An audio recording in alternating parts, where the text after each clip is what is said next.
Paano isinagawa ng Ukraine ang Operation Spiderweb? Noong June 1, naglunsad ang Ukraine ng matinding drone attack laban sa Russia at tinawag nila itong Operation Spiderweb. Marami sa pinakaimportanteng strategic bombers ng Russia ang tuluyang nasira at hindi na maibabalik. Ang mas nakagugulat pa dito ay nagawa ng Ukraine na isagawa ang atake mula mismo sa loob ng teritoryo ng Russia. Pero ang pinakamasaklap para kay Putin tungkol sa Operation Spiderweb ay yung mismong drone strike ng Ukraine na tila tuluyang bumasag sa tibay ng Russia. At ayon sa isang military analyst na nakausap kamakailan ng Times Radio, baka hindi na talaga makabangon pa ang Russia mula sa Operation Spiderweb. Pero bago natin pag-usapan ang sinabi ng analyst, ay balikan muna natin kung ano ang nagawa ng Ukraine noong June 1.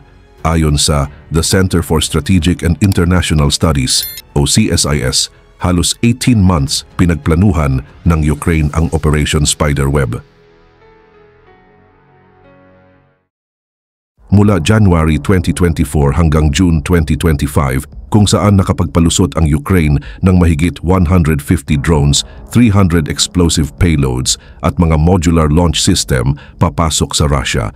Itinago ang mga drone sa loob ng mga kahoy na container na may sikreto o nakatagong bahagi sa bubong para maitago ang mga armas ng Ukraine at dinala ito gamit ang lihim na ruta ng transportasyon.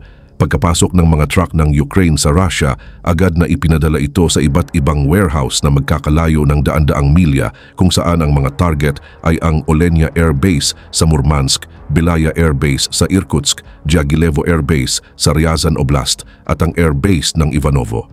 Pinili ng Ukraine ang mga air base na ito dahil sa iba't ibang dahilan. Sa ilang base na ito naroon kasi ang mga Russian Tu-160, Tu-95 at Tu-22 M3 strategic bombers na ginamit ni Putin para magpakawala ng daan-daang cruise missiles sa mga lungsod ng Ukraine. Bukod pa dyan ay kaya rin ng mga bombers na ito na magpakawala ng nuclear warheads, kaya nagagamit ito ng Russia para lalong takutin ang Ukraine gamit ang banta ng nuclear attack. Sa Dyagilevo rin pinapadala ng Russia ang mga piloto nila para sa advanced na training ng strategic bombers at naroon din ang repair at maintenance center para sa mga eroplanong iyon. Sa Ivanovo Air Base naman, nandoon din ang A-50 Airborne Warning and Control System o AWACS aircraft na tumutulong sa mga bombers ng Russia para mag-coordinate ng atake at umiwas sa depensa ng Ukraine. Hindi kayang tamaan ng Ukraine ang mga airbase na yon gamit ang long-range drones. Ayon sa CSIS, masyado kasing malayo ang dalawa sa mga yon para sa ganung klase ng atake. Ang Belaya nasa Siberia na mga 2,485 miles ang layo, kaya halos imposible ang long-range strike. Ang Olenia naman, medyo mas malapit ng konti, nasa 1,180 miles mula sa border ng Ukraine, pero malalim pa rin ito sa loob ng Arctic, kaya never inisip ni Putin na magiging target ito. Kaya hindi na nakapagtataka kung bakit doon niya nilagay ang ilan sa pinakamahalagang bombers niya. Dahil sa sobrang layo, naisipan ng Ukraine ang kakaibang paraan gamit ang mga truck. Pagkatapos madala ng Ukraine ang mga truck nito sa mga warehouse na malapit sa 4 na airbase, naghintay sila ng tamang timing. Paghanda na sila, tinawagan ng mga operators ng Ukraine ang mga Russian truck drivers para ihatid ang mga truck. Hindi alam ng mga driver na galing sa Ukraine ang laman ng mga truck. Ang sinabi lang sa kanila ay dalhin ito sa mga specific na lugar malapit sa mga airfield na target ng Ukraine. Noong June 1, ibinigay na ng Ukraine ang utos. Yung special na bubong ng mga kahoy na crates sa likod ng mga truck ay bumukas at nagsilabasan ang mga quadcopter drones.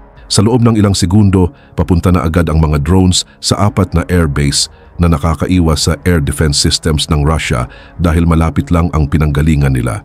Sunod-sunod ang pag-atake sa mga eroplano ng Russia. Sa pagtatapos ng sobrang galing na atake ng Ukraine, nawasak ang halos 40 na aircraft ng Russia at halos 34% ng kakayahan ng Russia na magpadala ng cruise missiles ang nawala. Aabot sa $7 billion ang halaga ng mga gamit na nawasak, kaya sobrang bigat ng araw na iyon para sa Russia. Pero para sa Ukraine, isang napakalaking tagumpay nito. Dito napapasok ang analysis. Noong June 2, nakausap ng Times Radio ang veterano ng Falklands War at dating senior British military advisor sa US Central Command sa Florida na si Major General Chip Chapman. Simple lang ang unang tanong sa kanya. Gaano kahalaga ang drone attack na ginawa ng Ukraine? Sabi ni Chapman, mahalaga ito pagdating sa level ng paglala ng gulo. Pagdating sa escalation, tinitingnan namin ang 7 aspeto, ang weapons, objectives, targets, geography, domains, rhetoric o mobilization. Ayon sa kanya, tumama ang Ukraine sa 2 aspeto, yung mga target at yung lokasyon. Pinakakita ito sa Belaya Air Base. Yung pinakamalayo at pinakamalawak na tinamaan nila ay nasa Siberia, sa Belaya, mga 4,300 kilometers mula Ukraine. Wala na ito sa abot ng kahit anong cruise missile ng Ukraine. At tama nga si Chapman, ang pinaka-long range na cruise missile ng Ukraine ay yung locally made na Long Neptune na galing sa Neptune missiles na ginamit nila sa Black Sea. Ayon sa DW, nasa around 620 miles lang ang range ng Long Neptune, kulang na kulang para tamaan ang 2 sa 4 na target noong June 1. Malaki kasi ang katawan ng missile kaya madali itong makita ng air defenses ng Russia at hindi ito kasing precise ng mga first-person view or FPV drones na ginamit ng Ukraine. Mahalaga raw ito dahil ang ginawa ng Ukraine ay isang asymmetric attack, isang paraan ng pag-atake na hindi pantay pero very effective dahil kung long-range drones lang ang ginamit nila, baka hindi naging ganito kalaki ang epekto. Simple lang ang punto ni Chapman. Akala ni Putin ligtas na ang mga airbase na iyon, pero pinatunayan ng Ukraine na hindi totoo yon. Kaya siguradong mapipilitang pag-isipan ulit ng Russia kung paano nila pinapatakbo ang kanilang air strategy. Ayaw ng Russia na dumating sa ganung punto, pero dati na ring pinilit ng Ukraine ang Russia na magbago ng strategy ayon pa kay Chapman. Dati nang napaatras ng Ukrainian anti-air defense systems ang aviation ng Russia. Ibig sabihin, yung mga bombers na tinamaan ng Ukraine ay sobrang lalim na ng kinalalagyan sa loob ng Russia na pati si Putin ay siguradong hindi inakalang maaabot pa ito ng Ukraine. Gamit ang posisyon na iyon, nagagawa ng Russia na magpakawala ng cruise missiles, karaniwan ay Kh-101 ayon kay Chapman, mula sa distansyang hanggang 2,800 kilometers mula sa target. Safe na safe si Putin noon, nasa likod ng frontlines ang mga bombers niya kaya walang makaabot. Ginawa niya ito kasi noong mga unang buwan ng gera, nasira ng Ukraine ang daan-daang eroplano at bombers ng Russia. Noong June 3, ayon sa United 24 Media, umabot na sa 384 ang losses ng Russia sa loob ng Ukraine. Mababa na nga yung bilang na yan dahil umatras na si Putin at pinailalim ang kanyang aviation. Pero dahil dito, nabigyan niya ng espasyo ang sunod-sunod na missile attacks laban sa Ukraine. Ayon sa CSIS, grabe talaga ang naging epekto nito. Mula September 28, 2022 hanggang September 1, 2024, nagpakawala ang Russia ng 11,466 missiles sa Ukraine, averaging 23.2 missiles kada araw. Diyan pumapasok ang punto ni Chapman. Kaya lang naman naabot ni Putin ang ganung volume ng missile attacks ay dahil pinuwesto niya ang mga bombers niya sa lugar na akala niya ay hindi maaabot ng Ukraine. Pero ngayon, nawala ang 1/3 ng mga bombers niya. Baka nabawasan na rin ang pressure ng Russia sa Ukraine pagdating sa missile attacks na umaabot sa libo-libong missiles kada taon. Grabe ang epekto nito. At may epekto rin ito sa mismong gera sa loob ng Ukraine. Mas kaunting missile strikes ngayon kaya mas kailangan ng umasa ni Putin sa mga sundalo niya sa lupa para sakupin ang teritoryo ng Ukraine. Pero palpak na nga ang mga sundalo niya sa parting yon. Noong April 2025, ayon sa The New Voice of Ukraine, ang naagaw lang ng Russia ay nasa 67.5 square miles lang ng teritoryo, sobrang bagal ng progress. At malamang lalo pang babagal ito ngayon na hindi na sila makadepende sa dami ng missiles para basagin ang depensa ng Ukraine. Binanggit din ni Chapman ang panlilinlang na ginawa ng Ukraine sa drone raid na ito. Gaya ng nabanggit kanina, malaking parte ng plano ng Ukraine ay ang paggamit ng mga Russian truck drivers na walang kaalam-alam para mailapit ang mga drone sa mga target na airbase. Isa raw ito sa pinakamalaking problema ni Putin ngayon. Sabi pa ni Chapman, gumamit ang Ukraine ng 117 na magkakahiwalay na drone sa atake at malamang bawat isa sa mga drone na yon ay may kanya-kanyang operator. Pero para sa kanya, yung mismong panlilinlang ang pinaka-impressive na bahagi ng buong operasyon, sabi niya sa Times Radio. Ang ganitong klaseng tagumpay ay magtutulak kay Putin na magtanong. Mga tanong gaya ng, may mga Russians bang kasabwat sa drone attack ng Ukraine? At Paano nakalusot ang plano ng Ukraine na 18 months nang pinaplano? Tandaan, hindi bago kay Putin ang pagiging paranoid. Ito rin ang taong paulit-ulit nang nagtanggal ng mga general simula nang simulan niya ang pananakop sa Ukraine. Kasama na dito ang pagpatalsik sa 6 na general noong August 2022 at ang pagkakasibak kay dating Defense Minister Sergei Shoigu noong May 2024. Malaki rin ang posibilidad na may kinalaman si Putin sa pagkamatay ng ilang kilalang Russians na pinaghihinalaan niyang humadlang sa kanyang gera, kabilang na si Yevgeny Prigozhin, ang dating pinuno ng Wagner Mercenary Group. Ang punto rito, si Putin ay isang leader na hindi tinatanggap ang pagkatalo. Siguradong magkakaroon ng investigasyon kung paano nakalusot ang Operation Spiderweb at halos imposibleng may makapagsabi ng kasagutang ikakasya ni Putin kung pagbabasehan ang mga nagawa na niya noon, malamang may mga opisyal o general na matatanggal sa mga susunod na araw o buwan at sa bawat pagkawala ng taong pinagkakatiwalaan niya, humihina ang military machine ng Russia. Pero baka may kaunting ginhawa pa si Putin. Malabo raw na magawa ulit ng Ukraine ang Operation Spiderweb at yan ang opinyon ni Chapman. Ikinumpara ni Chapman ang ginawa ng Ukraine sa isang mass breakout sa kulungan. Pwedeng magawa minsan, pero pagkatapos noon, alerto na ang mga gwardya para sa mga susubok na gayahin ang ginawa. Pero kahit yon, dagdag pa rin na ebidensya kung paano pinahiya ng Ukraine ang intelligence ng Russia gamit ang Operation Spiderweb. Ang bansang ipinagmamalaki ang husay sa panlilinlang ay siya ngayong nabiktima ng isa sa pinakamalupit na operasyon sa makabagong panahon at wala man lang silang naramdamang paparating ito. Idagdag pa ang pagkawala ng cruise missile capacity, ang kaguluhan na siguradong magaganap sa loob ng command structure ng Russia at ang katotohanang tinamaan ang mga target na inaakala ni Putin na ligtas, kaya makikita mo kung paano bumagsak ang kumpiyansa at moral ng Russia at hindi pa diyan nagtatapos ang mga problema ng Russia. May isa pang malaking epekto ang Operation Spiderweb. Tinarget ng Ukraine ang malaking bahagi ng aerial arm ng tinatawag na nuclear triad ng Russia. Ayon sa Arms Control Center, ang nuclear triad ay ang kakayahan ng Russia na maglunsad ng 5,977 nuclear warheads kung saan 1,588 ang aktibong nakadeploy, kaya nilang ilunsad ito mula sa lupa, dagat o himpapawid. Pinakamarami sa triad ay nasa lupa. May 306 intercontinental ballistic missiles ang Russia na may total na 1,185 nuclear warheads.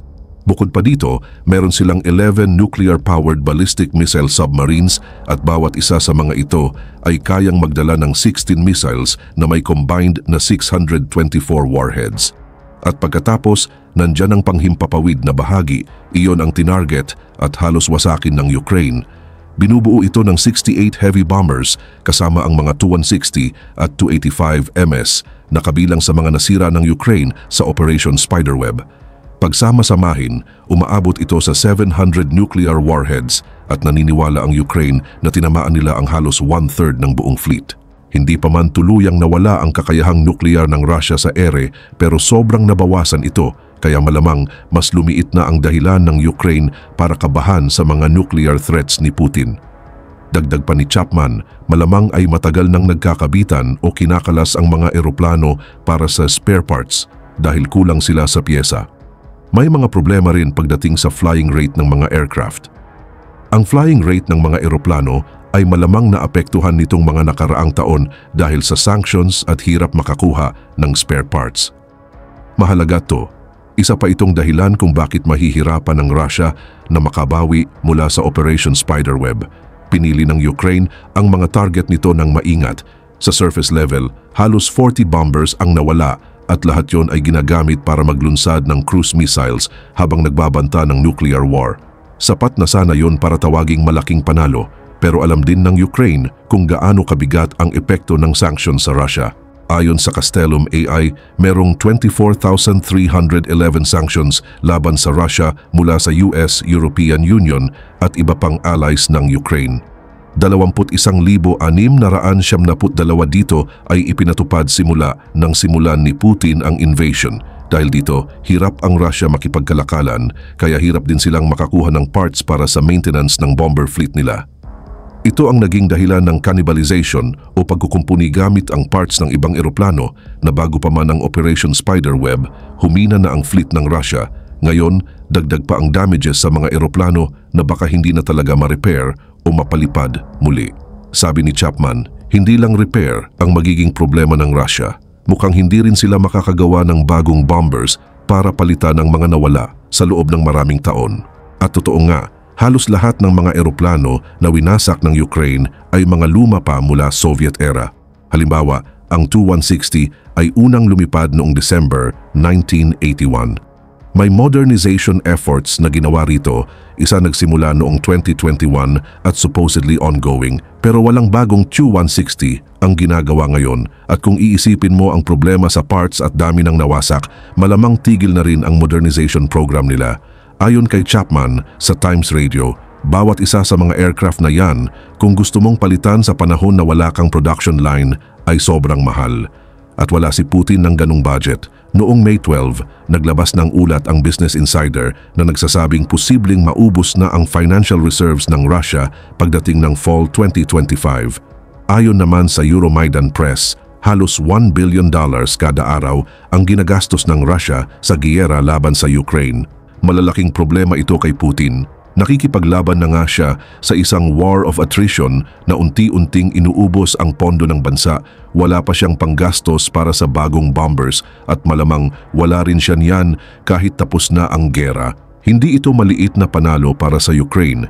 Isa itong napakalaking dagok na maaaring tuluyang baguhin ang military ng Russia lalo na pagdating sa air bombers, ayon kay Chapman sa Times Radio. Kaya kung gusto nilang maibalik ang ganitong capability, aabutin ito ng maraming taon. At habang may sanctions at nasa limit na rin ang kapasidad ng Russia sa production, hindi na basta-basta kayang ibalik ni Putin ang mga bombers na yon. Wala siyang pera, wala siyang pasilidad at wala siyang kapasidad habang nilulunod ng sanctions ang bansa. Ang mga bombers ng Russia ay wala na at malamang hindi na talaga maibalik. Bilang dating matatag na leader ng Russian politics, ngayon kailangan niyang ipaliwanag sa mga tao kung paano niya pinayagang wasakin ng Ukraine ang malaking bahagi ng aerial offensive capability ng bansa. Tinatangkang paliitin ng Russia ang pinsala at ayon sa ulat ng BBC, sinabi ng Russia na narepel daw nila ang mga drones na pinakawalan sa Ivanovo, Ryazan at Amur regions. Ang sinabi lang nila tungkol sa pinsala, ilang aircraft ang nasunog at hindi man lang binanggit na ito ay dahil sa mga explosive FPV drones ng Ukraine. Sabi pa ni Chapman sa Times Radio, malamang ay may panibagong missile strike mula sa Russia laban sa Ukraine sa mga susunod na araw para ipakitang may bisa pa sila. Pero lahat ng ito ay parang pagyayabang na lang ng isang presidente na ayon kay Chapman ay napilitan ng isulat sa listahan ng mga wala na ang ilan sa pinakamahalagang asset ng Air Force ng Russia.